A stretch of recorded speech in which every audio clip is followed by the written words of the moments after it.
আসসালামু আলাইকুম প্রিয় দর্শক, আমরা যে আলোচনায় আপনাদের সকলকে আমন্ত্রণ জানাচ্ছি। আজকের এপিসোডটি চট্টগ্রাম নিয়ে, পার্বত্য চট্টগ্রাম। এটি অত্যন্ত গুরুত্বপূর্ণ এবং সংবেদনশীল বিষয়, কারণ আজ আমরা আলোচনা করব বাংলাদেশের একটি অত্যন্ত কৌশলগত অঞ্চল পার্বত্য চট্টগ্রাম নিয়ে। অনুরোধ জানিয়ে রাখি, আপনারা আপনাদের মতামত কমেন্ট করে অবশ্যই জানাবেন এবং চ্যানেল সাবস্ক্রাইব করে পাশে থাকবেন। অশান্তির পথে পার্বত্য চট্টগ্রাম। গত কয়েকদিনে ঘটেছে এবং ঘটছে অস্বাভাবিক কিছু ঘটনা। পার্বত্য চট্টগ্রাম বিষয়ক মন্ত্রী দীপেন দেওয়ান মাত্র 3.5 মাসের মধ্যে পদত্যাগ করেছেন। সরকারিভাবে বলা হচ্ছে শারীরিক অসুস্থতা, কিন্তু রাজনৈতিক মহলে আলোচনা অন্যদিকে। কেউ শারীরিক অসুস্থতার কথা বিশ্বাস করছেন না। আজকের এই এপিসোডে আমরা দেখব পার্বত্য চট্টগ্রামের ইতিহাস কি, শান্তি চুক্তি কিভাবে হলো, কেন আবার অশান্তি ফিরে এলো এবং এই সমস্যার প্রতিক্রিয়া কি হতে পারে ভারতের পক্ষ থেকে। প্রথমে আসি ইতিহাসের দিকে। অবশ্যই জানতে হবে পার্বত্য চট্টগ্রামের অশান্তির মূল সূত্রপাত কবে থেকে। 1975 সাল থেকে 1981 সাল পর্যন্ত বাংলাদেশের রাষ্ট্রপতি ছিলেন জিয়াউর রহমান। তার আমলেই পার্বত্য চট্টগ্রামে একটি বিতর্কিত নীতি চালু করা হয়, যা নাগরিকরা বলে থাকেন নিরাপত্তা চশমার নীতি। এই নীতির মূল কথা ছিল পার্বত্য চট্টগ্রামের জনবিন্যাস পরিবর্তন করা, সমতল থেকে মুসলিম বসতি স্থাপন করা। এতে করে পার্বত্য জেলাগুলোর আদিবাসী জনসংখ্যার উপর তীব্র প্রভাব পড়ে যায়। এই নীতির ফলে কি হয়েছিল? পার্বত্য চট্টগ্রামের পাহাড়ি জনগোষ্ঠী, পার্বত্য চট্টগ্রামের রাঙামাটি, খাগড়াছড়ি ও বান্দরবান, এই 3 জেলায় প্রধান পাহাড়ি জনগোষ্ঠীগুলো হলো চাকমা, মারমা, ত্রিপুরা, তানচা এবং ম্রো। এই অঞ্চলে ছোট বড় মিলিয়ে মোট 13টি আদিবাসী বা নৃগোষ্ঠী সম্প্রদায় বসবাস করে। প্রধান জনগোষ্ঠীর পাশাপাশি পার্বত্য অঞ্চলে বসবাসরত অন্যান্য ক্ষুদ্র নৃতাত্ত্বিক গোষ্ঠীগুলো হলো বম, পাংখোয়া, খুমি, লুসাই, খিয়াং, চাক, মুরাং ও গুর্খা। জিয়াউর রহমানের ওই নীতির ফলে এদের মধ্যে তীব্র আতঙ্ক, অসন্তোষ তৈরি হয়, কারণ তারা মনে করলেন তারা এখন নিজের দেশেই পরবাসী হয়ে পড়ছে। এই অসন্তোষ থেকে জন্ম নেয় একটি রাজনৈতিক সংগঠন, পার্বত্য চট্টগ্রাম জনসংহতি সমিতি বা সংক্ষেপে PCJSS, যাকে বলা হয় আরো সংক্ষেপে JSS। JSS গঠিত হয় 1973 সালে, কিন্তু তাদের সশস্ত্র শাখা শান্তি বাহিনী গড়ে ওঠে পরবর্তীতে। আর এই শান্তি বাহিনী রাষ্ট্রের বিরুদ্ধে সশস্ত্র সংগ্রাম শুরু করে দেয়। সংক্ষেপে বন্ধুরা, পার্বত্য চট্টগ্রামের অশান্তির মূল সূত্রপাত জিয়াউর রহমানের আমলের জনবিন্যাস পরিবর্তন নীতি থেকে। এবার আসি পরবর্তী পর্বে। 1997 সাল, তখন বাংলাদেশের প্রধানমন্ত্রী শেখ হাসিনা। 1997 সালের 2রা ডিসেম্বর শেখ হাসিনার সরকার এবং JSS এর মধ্যে স্বাক্ষরিত হয় পার্বত্য চট্টগ্রাম শান্তি চুক্তি। এই চুক্তির মূল উদ্দেশ্য কি ছিল? পার্বত্য অঞ্চলে দীর্ঘ 19 বছর ধরে চলা সশস্ত্র সংঘাতের অবসান ঘটানো, পাহাড়ি জনগোষ্ঠীর অধিকার স্বীকার করে নেওয়া, আঞ্চলিক পরিষদ গঠন করা। চুক্তিতে মোট 72টি ধারা ছিল। এগুলোর মধ্যে ছিল আঞ্চলিক পরিষদ গঠন, ভূমি অধিকার, সাংস্কৃতিক অধিকার, স্থানীয় প্রশাসনিক ক্ষমতা প্রদান এবং সশস্ত্র সংগঠনগুলোর আত্মসমর্পণ। চুক্তির পর কি হয়েছিল? JSS এবং অন্যান্য সশস্ত্র সংগঠনগুলো তাদের আত্মসমর্পণ করে এবং তাদের অস্ত্র সমর্পণও করে। সংঘাত বন্ধ হয়, পার্বত্য অঞ্চলে তুলনামূলক শান্তি ফিরে আসে। এবার আসি বর্তমানে। 2009 জানুয়ারি থেকে 2024 5ই আগস্ট পর্যন্ত প্রায় 15 বছর আওয়ামী লীগ ক্ষমতায় ছিল। এই 15 বছরে পার্বত্য চট্টগ্রামে কি হয়েছিল? প্রথমত, বড় কোনো সশস্ত্র সংঘাত হয়নি। চুক্তির পরবর্তীকালে পার্বত্য অঞ্চলে তুলনামূলক শান্তি বজায় ছিল। দ্বিতীয়ত, চুক্তির 72টি ধারার 69টি বাস্তবায়িত হয়েছে বলে সরকার দাবি করেছিল এবং সরকারের এই দাবির বড় কোনো বিরোধিতা হয়নি। তৃতীয়ত, আঞ্চলিক পরিষদ গঠিত হয়, যদিও 25 বছর ধরে নির্দিষ্ট বিধিমালা ছাড়াই কাজ চলছে বলে সমালোচনাও ছিল, তবুও সেটা মন্দের ভালো ছিল। অন্তত মূলবাসীদের গ্রহণযোগ্য একটা ফোরাম ছিল। অর্থাৎ আওয়ামী লীগের আমলে পার্বত্য চট্টগ্রাম তুলনামূলকভাবে শান্ত ছিল, বড় কোনো অশান্তি হয়নি। চুক্তির অধিকাংশ ধারাও বাস্তবায়িত হয়েছিল। এবার আসি বর্তমান পরিস্থিতিতে। 2024 সালের 5ই আগস্ট শেখ হাসিনার সরকারের পতন হলো। তারপর যে অস্থায়ী সরকার গঠিত হয় সেটা মূলত মুসলিম মৌলবাদী শক্তির নেতৃত্বে। তারা আওয়ামী লীগ প্রশাসনের যে মূলবাসীদের সঙ্গে সমন্বয় রেখে চলার মানসিকতা ছিল, সেটা এই নতুন সরকারের সঙ্গে যারা ছিল তাদের ছিল না। ফলে একের পর এক দ্বন্দ্ব শুরু হয় প্রায় তৎক্ষণাৎ। অশান্তির ঘটনা ঘটতে থাকে। মোহাম্মদ ইউনূসের অন্তর্বর্তী সরকার ক্ষমতা গ্রহণের সময় থেকেই পার্বত্য চট্টগ্রামে নতুন করে অশান্তি শুরু হয়। 2024 সালের September, October, November Khagrachhari, Dighinala, রাঙামাটিতে সংঘাত, সহিংসতা, অগ্নিসংযোগ ও প্রাণহানির ঘটনা ঘটতে শুরু করে। স্থানীয়দের দাবি, পার্বত্য শান্তি চুক্তির সঠিক বাস্তবায়ন না হলে এই অঞ্চলে স্থায়ী শান্তি আসবে না। যে শান্তি এসেছিল কিছুটা শেখ হাসিনার সময়, সেটা চলে যায়। এই অশান্তির সময়েই গঠিত হয় তারেক রহমানের নেতৃত্বাধীন বিএনপি সরকার। এখানে আসে আজকের এপিসোডের অন্যতম মূল বিষয়। সরকার গঠনের 3.5 মাসের মাথায় 1 জুন 2026, 3 দিন আগে পার্বত্য চট্টগ্রাম বিষয়ক মন্ত্রী দীপেন দেওয়ান পদত্যাগ করেন। সরকারি বিবৃতি বলছে শারীরিক অসুস্থতার কারণেই তার পদত্যাগ, কিন্তু রাজনৈতিক মহলে অন্য আলোচনা। প্রথম সংশয় কি, সরকারের এই বক্তব্য কেন মানা যাচ্ছে না? কারণ দীপেন দেওয়ান পার্বত্য চুক্তির বাস্তবায়নে আন্তরিক ছিলেন। তিনি জেএসএস প্রধান সন্তু লারমার সঙ্গে প্রধানমন্ত্রী তারেক রহমানের আলোচনার পক্ষে ছিলেন, কিন্তু বিএনপি এটা চায়নি। বিএনপি সমঝোতা চায় না, সমন্বয় চায় না, বিরোধ চায়। দ্বিতীয় সংশয়, রাঙামাটি জেলা পরিষদের চেয়ারম্যান পদে মনোনয়ন সুপারিশকে কেন্দ্র করে দ্বন্দ্ব। বিএনপির এক কেন্দ্রীয় নেতা প্রকাশ্যে বলেছেন দীপেন দেওয়ানের ইচ্ছার বিরুদ্ধে তার পদত্যাগপত্র আদায় করা হয়েছে। তৃতীয় সংশয়, পার্বত্য চট্টগ্রাম মন্ত্রণালয়ে অপাহাড়ি প্রতিমন্ত্রী নিয়োগের বিরুদ্ধে আন্দোলন। এটা এই প্রথম করা হলো।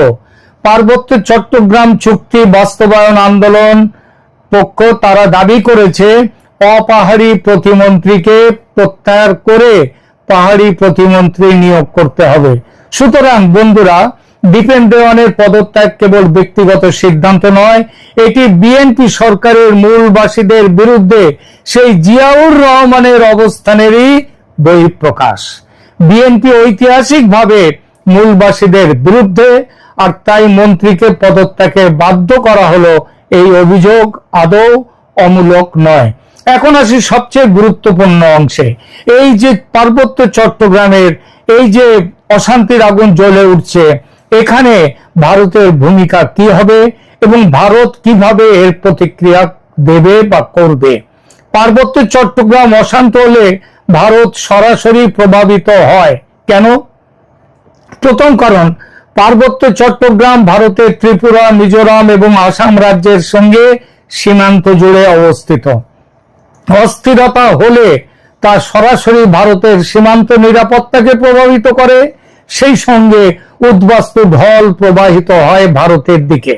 দ্বিতীয় কারণ, চট্টগ্রাম বন্দর এটি বাংলাদেশের সবচেয়ে বড় বন্দর। এই বন্দর বাংলাদেশে চীনের প্রবেশ পথ। বাংলাদেশ এই বন্দর নিয়ে ভারতকে অবিরাম ভয় দেখিয়েছে, গত প্রায় 2 বছর ব্ল্যাকমেল করেছে। মোহাম্মদ ইউনূস চীনে গিয়ে বলে এসেছিলেন, we are the garden of the ocean. চীনকে নিমন্ত্রণ দিয়েছিলেন, তোমরা এখন এই জায়গা দিয়ে বাংলাদেশে এসো, দখল করো ভারতের 7 সিস্টার্স। ভয় দেখায় বাংলাদেশ চীনকে দিয়ে শিলিগুড়ি করিডর বা ভারতের চিকেন স্নেককে বিচ্ছিন্ন করে 7 সিস্টার্সকে কেড়ে নেবে। অথচ বাংলাদেশের নিজের একটা নয়, দুটো চিকেন স্নেক আছে। এসেই কাঁচের ঘরে থেকে অন্যের ঘরে ঢিল মারতে নেই সেই গল্প। বাংলাদেশের চিকেন স্নেক দুটো, একটা উত্তরে আর একটা দক্ষিণে। দক্ষিণেরটা চট্টগ্রামের মুখে, ত্রিপুরা থেকে সমুদ্রের খুব কাছে, মাত্র 20 কিলোমিটার। কেটে দিলে পুরো চট্টগ্রাম বিচ্ছিন্ন। অসমের মুখ্যমন্ত্রী হিমন্ত বিশ্ব শর্মা বলেছেন, ভারতের নজর আছে বাংলাদেশের 2 চিকেন স্নেকের ওপরে। এই চিকেন স্নেক যদি কেটে যায়, অর্থাৎ যদি পার্বত্য চট্টগ্রামে অস্থিরতা হয় এবং চট্টগ্রাম বন্দর বন্ধ হয়ে যায়, তাহলে ভারত তার নিজের স্বার্থে এদিকে নজর দেবে। আর সেটা দিলে বাংলাদেশের খেল খতম, পয়সা হজম। পার্বত্য চট্টগ্রামের অস্থিরতা ভারতের জন্য গুরুতর হুমকি।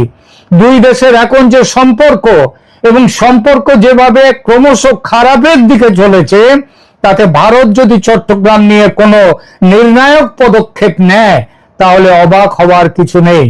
সুতরাং বন্ধুরা, ভারত পার্বত্য চট্টগ্রামের ঘটনাগুলো সতর্কভাবে পর্যবেক্ষণ করছে। আর অশান্তি যদি বাড়তে থাকে, ভারত ব্যবস্থা নিতে বাধ্য হতেও পারে, এবং সেটা করবার জন্য ভারত তৈরি। ভারত ত্রিপুরা থেকে সমুদ্র অব্দি মাত্র 20 কিলোমিটারের দখল নিলেই পুরো চট্টগ্রাম বিচ্ছিন্ন। গার্ডিয়ান অফ ওশান তখন দেশ ছেড়ে বেরোবার পথ পাবেন না। তারেক রহমানের মনে রাখা উচিত, ভারত এখন আর নরম সরম রাষ্ট্র নয়, ব্যানানা স্টেট নয়। তার প্রমাণ অপারেশন সিন্দুর। ঘর মে ঘুষকে মারেঙ্গে, মোদি বলেছেন, এবং তা করেছেন কাজে। সুতরাং পার্বত্য চট্টগ্রামে আগুন লাগাবার আগে তারেক রহমান ও তার জামাতি বন্ধুরা একবার নয় 10 বার ভাবুন। মনে রাখবেন, ভারত কিন্তু নজর রেখেছে। মিস অ্যাডভেঞ্চার কিন্তু অনেক সময় অনেক মূল্য আদায় করে। ইতিহাসে তার অনেক উদাহরণ আছে, তাই নাকি? ধন্যবাদ। আসসালামু আলাইকুম ওয়া রাহমাতুল্লাহি ওয়া বারাকাতুহু। সম্মানিত দর্শক, আমাদের রাজনীতির আদু ভাই জনাব ডক্টর মোহাম্মদ ইউনূস, তিনি সাম্প্রতিক সময় ফ্রান্স গিয়েছেন। সত্য মিথ্যা জানি না, বাট আমরা যেটা শুনেছি যে তিনি ফ্রান্সের বেশ বড় মাপের একজন ব্যবসায়ী, তার সেখানে বিশাল বিনিয়োগ রয়েছে, এবং ইউরোপের অন্যান্য দেশগুলোর বাইরে তিনি ফ্রান্সে স্বাচ্ছন্দ্য বোধ করেন। তিনি সর্বশেষ বাংলাদেশে যে এসেছেন ক্ষমতায়, মূলত ফ্রান্স থেকে এসেছেন। তিনি যে টুকটাক চিকিৎসা করেন, সেটা তিনি ফ্রান্সেই করেন। ফ্রান্সের একটা বিরাট কোম্পানি আছে ড্যানন, এরা ওই দই তৈরি করে। তো এরকম ড্যাননের সঙ্গে একটা জয়েন্ট ভেঞ্চার কোম্পানি তিনি বাংলাদেশে করেছিলেন অনেক আগে, যেখানে ওই জমানাতে ডক্টর মোহাম্মদ ইউনূস 800 crore, ও মাই গড, এখন হয়তো যে সময়তে তিনি 800 কোটি টাকা বিনিয়োগ করে গ্রামীণ ড্যানন এই দইয়ের কারখানা প্রতিষ্ঠা করেছিলেন, সেটা এখনকার জামানাতে মিনিমাম 2000 কোটি টাকা হবে। সেই ব্যবসাটা লাটে উঠছে। তাহলে চিন্তা করুন যে একটা মানুষ কি পরিমাণ ধন সম্পদের মালিক হলে একটা সিঙ্গেল প্রজেক্টে 800 কোটি টাকা বিনিয়োগ করতে পারে। আবার ধরুন এইবার তিনি রাষ্ট্র ক্ষমতায় এসে তার 600 কোটি টাকার কর ছিল, এই 600 কোটি টাকার কর তিনি মকুব করে নিয়েছেন। অন্যদিকে গ্রামীণ ফোনে তার যে শেয়ার,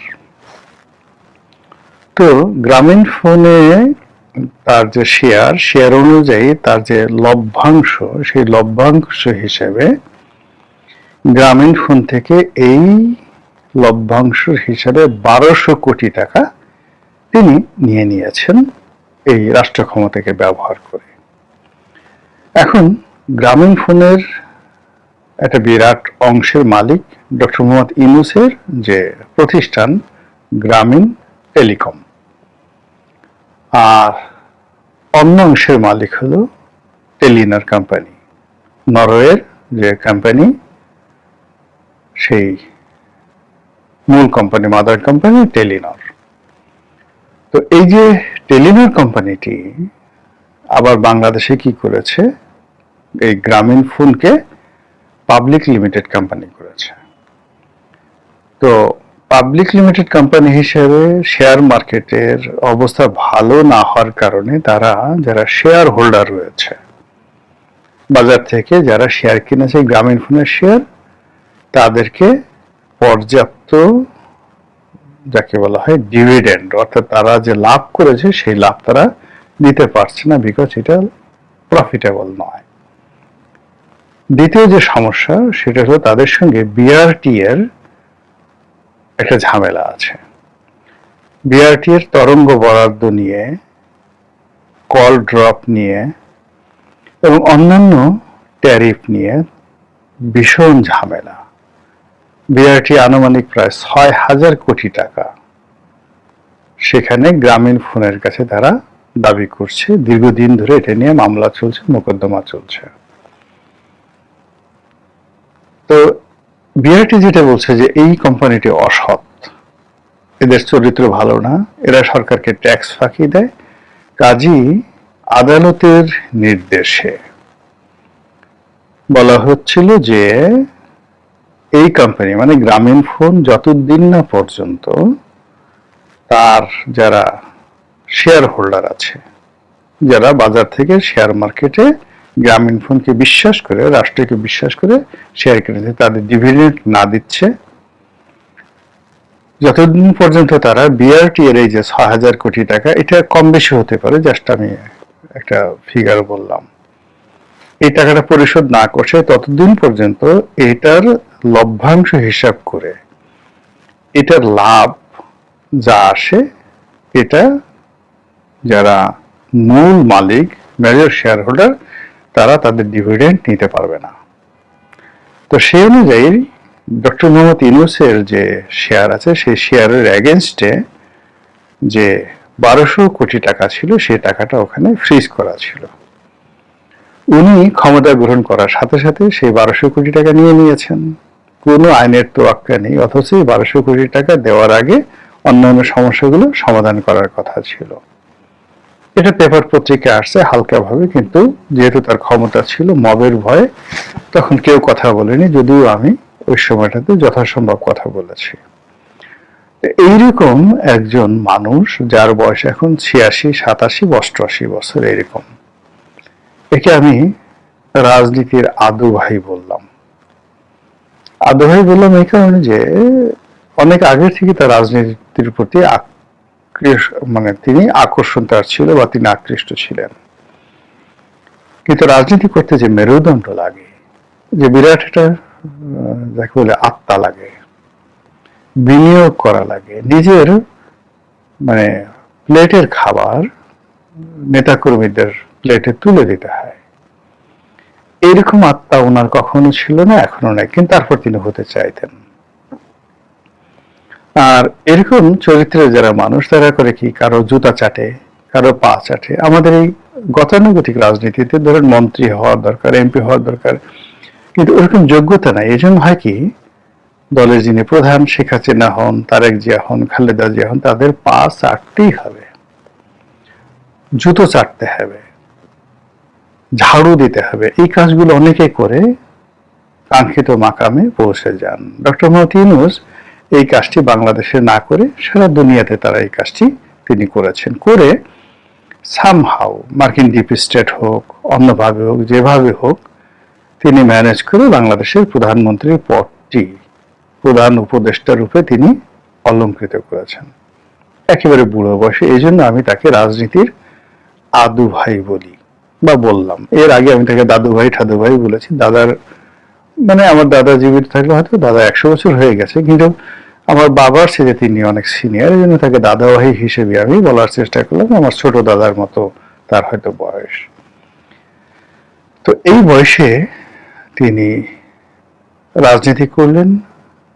রাজনীতিতে এসে তার সারা জীবনের যে অর্জন সেটি হারালেন। মানুষ এখন তাকে বিশ্বাস করে না, তাকে ঘৃণা করে, তাকে দুই চোখে দেখতে পারে না। এবং সারা বাংলাদেশের বহু মানুষ টকবগে ফুটছে কখন দাদু ভাইকে একটু আদর করবে, কখন আদু ভাইকে একটু যত্ন করবে, কখন তার যারা কিচেন ক্যাবিনেট যে লোকজন আছেন তারা কি মরিচ দিয়ে এই দেশ জাতিকে রন্ধন করেছেন, কি মশলা দিয়ে তারা এই জাতিকে কাবাব বানিয়েছেন,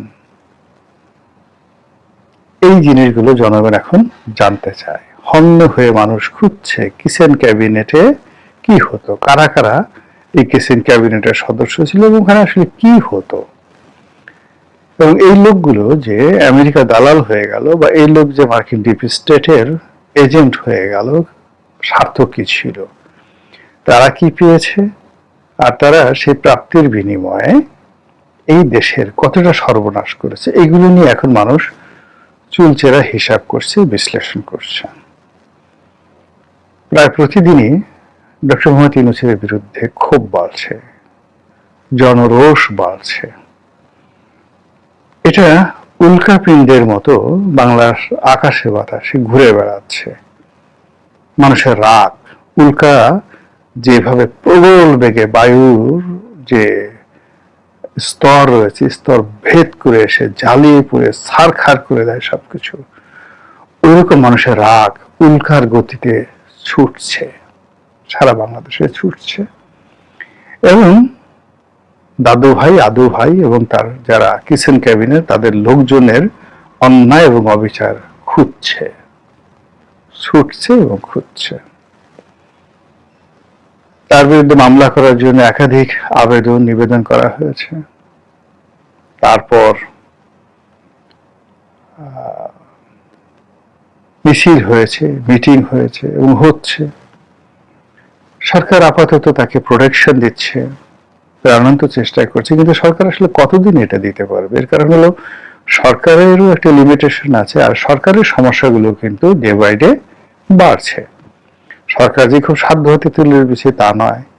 এখন এই যে আমেরিকার সঙ্গে যে গোলামি চুক্তি হয়েছে, এই জন্য সবাই বলছে যেখানে ডক্টর ইউনূস সরকার, এনসিপি, তারপর জামাত একেবারে মায়ের পেটের ভাইয়ের মতো কাঁধে কাঁধ মিলিয়ে, গলায় গলা মিলিয়ে একে অপরের সঙ্গে জড়াজড়ি করে পুরো এই চুক্তিটি তারা করেছে। জামাত অবশ্য বলার চেষ্টা করছে আমরা করিনি, আমরা জানি না, কিছু জানি না, কিন্তু এনসিপি এখন পর্যন্ত তেমন কিছু বলেনি।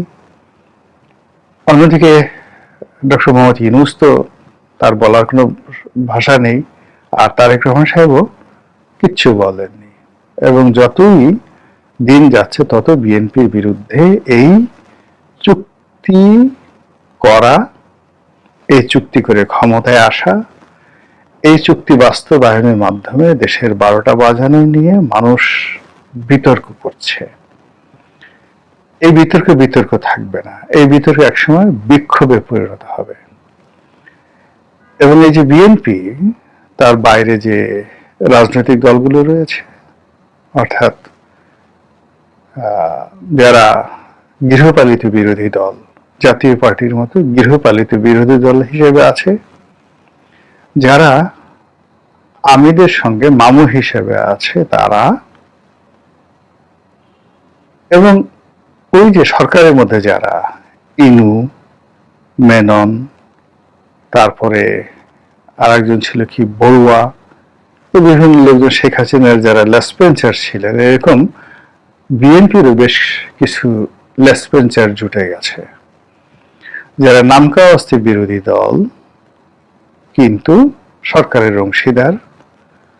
তারা নামকা অস্তে বিরোধী দল, কিন্তু বিএনপির যারা সবচেয়ে চাটুকার, সবচেয়ে দালাল, সবচেয়ে অথর্ব, সবচেয়ে অপদার্থ, সেই অপদার্থদের জুতো চাটার জন্য, সেই অপদার্থদের জুতো চেটে নিজেদের গদি রক্ষা করার জন্য এই ইনু এবং মেননের যে পচা ভার্সন, এই পচা ভার্সন বিএনপির মধ্যে ঢুকে গেছে। এরাও এই আমেরিকার এই চুক্তির পার্ট। ফলে কি হলো, মার্কিন এই চুক্তি নিয়ে প্রবল ঘৃণা ছড়িয়ে যাচ্ছে, প্রবল ক্ষোভ তৈরি হচ্ছে, টকবগিয়ে ফুটছে এবং বিক্ষোভে ফেটে পড়ার জন্য তারা প্রস্তুত হচ্ছে। আর বিএনপির যারা প্রতিপক্ষ ঠিক এটা নিয়ে খেলাধুলার চেষ্টা করছে। ফলে এখন বিএনপি তার সঙ্গে সঙ্গে যারা মানে গৃহপালিত বিরোধী দল আছে, যারা বিভিন্ন নাটক করছে, সিনেমা করছে, বিভিন্ন রকম পরিবেশ পরিস্থিতি তৈরি করছে, সবাই আজ হোল মনে হচ্ছে তারা ইউনূসের ডান হাত, ইউনূসের বাম হাত, ইউনূসের মস্তিষ্ক, ইউনূসের পেট, মানে ইউনূসের পার্টস অফ স্পিচ আছে না, নাউন প্রোনাউন অ্যাডজেক্টিভ, তদ্রূপ ডক্টর মোহাম্মদ ইউনূসের নাউন প্রোনাউন অ্যাডজেক্টিভ রূপে, প্রিপোজিশন, কনজাংশন, ইন্টারজেকশন রূপে তারা যারা এই মুহূর্তে বাংলাদেশের রাজনীতিতে আছেন সবাই অ্যাজ এ হোল, সবাই মিলে এখন সেই ইউনূসের মতোই, ইউনূসকে নিয়ে যেভাবে মানুষ ঘৃণা প্রকাশ করছে সেইভাবেই তার প্রতি ঘৃণা প্রদর্শন করা হচ্ছে। আর এরই প্রেক্ষিতে জনাব আদু ভাই তিনি ফ্রান্সে গেলেন। এখন ফ্রান্স থেকে তিনি কি আবার ফিরে আসবেন? যদি আসেন, ধরে নেবেন তিনি শক্তিশালী হয়ে আসবেন। এবং আপনার আমার কপালে আরো বড় বড় মার্কিন চুক্তি আছে, আরো বড় বড় ডোনাল্ড ট্রাম্পের মহিষের গুঁতো আমাদের কপালে আছে। আর যদি তিনি না আসেন, তাহলে চিন্তা করবেন যে এই যে একটা মেরুকরণ হলো, মার্কিন ডিপ স্টেটের একটা মেরুকরণ হলো, এই মেরুকরণটা টিকবে না। সেক্ষেত্রে আমরা দুর্ভোগের মধ্যে পড়ে যাব। থার্ডলি হলো, এই যে ওনার যে সকল লেসপেন্সার যারা ছিলেন এবং এখনো আছেন, তারা প্রতিটি লোক যে যেখানে আছেন প্রত্যেকটা লোক জনরোষের শিকার হবেন এবং মব কাকে বলে, কত প্রকার এবং কি কি তারা হাড়ে হাড়ে টের পাবেন। মহান আল্লাহ আমাদের সবাইকে হেদায়েত দান করুন এবং হেফাজত করুন। আসসালামু আলাইকুম ওয়া রাহমাতুল্লাহি ওয়া বারাকাতুহু।